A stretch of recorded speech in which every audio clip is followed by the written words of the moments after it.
ভাই আসসালামু আলাইকুম। ওয়ালাইকুম সালাম। কেমন আছেন ভাই? আছি আল্লাহ রাখছে ভাই। কি আর ভালো রে মরিচ তো নষ্ট হয়ে গেছে।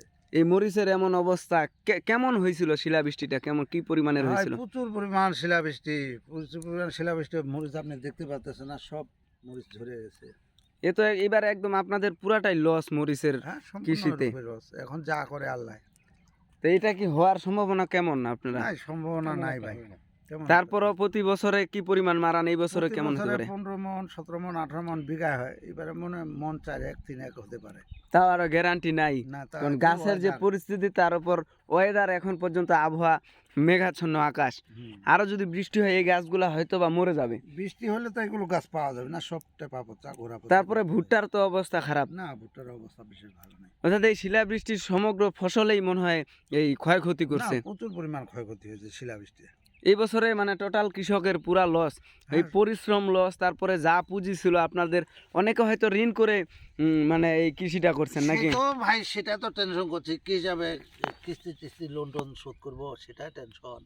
কিস্তি, লোন এই সব কিছু নিয়ে আপনাদের এই মানে কৃষি আবাদে সমস্ত কিছু পুঁজি যা আছে সব আপনারা এখানে ঢালে দিছেন। হ্যাঁ, এই সব তো মরিচ একদম মাটিতে মানে লটিয়ে গেছে।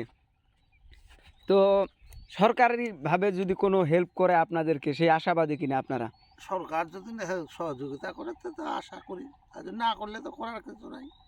মানে এখন সরকার যদি মন চলে আর কি। হ্যাঁ, তো সরকারের মন চলে। এটা পঞ্চগড় ১ আসন। এই পঞ্চগড় পঞ্চগড় সদর ১ আসনের আপনাদের আমাদের হচ্ছে ব্যারিস্টার মোহাম্মদ নওশাদ জমির সাহেব সংসদ সদস্য। হ্যাঁ, তিনার কাছ থেকে কিছু চাওয়া পাওয়া আছে কিনা এই বিষয়ে? তাহলে কি আর আমাদের কৃষকের মর্ম বুঝবে, তারপর আশা করি দেখি উনি কি করে। যদিও দেয় ওনাদের হ্যাঁ, সরকারিভাবে কোনো বাজেট থেকে থাকে। কারণ কৃষক বাঁচলেই তবেই বাঁচবে দেশ, একটা প্রবাদ আছে। হ্যাঁ, কৃষক বাঁচলে দেশ বাঁচবে, কৃষক না বাঁচলে দেশ বাঁচবে না। তো ধন্যবাদ আপনাকে। তো সম্মানিত দর্শক, আপনারা দেখতে পাচ্ছেন কৃষকের আহাজারি কান্না।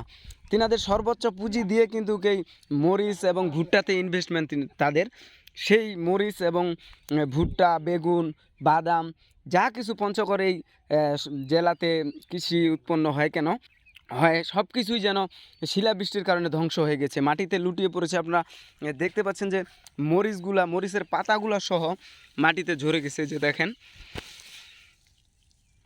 এটা হওয়ার সম্ভাবনা একেবারে নাই বলা চলে। তারপরও আল্লাহ তাআলা চাইলে অবশ্যই এইগুলোতেই বরকত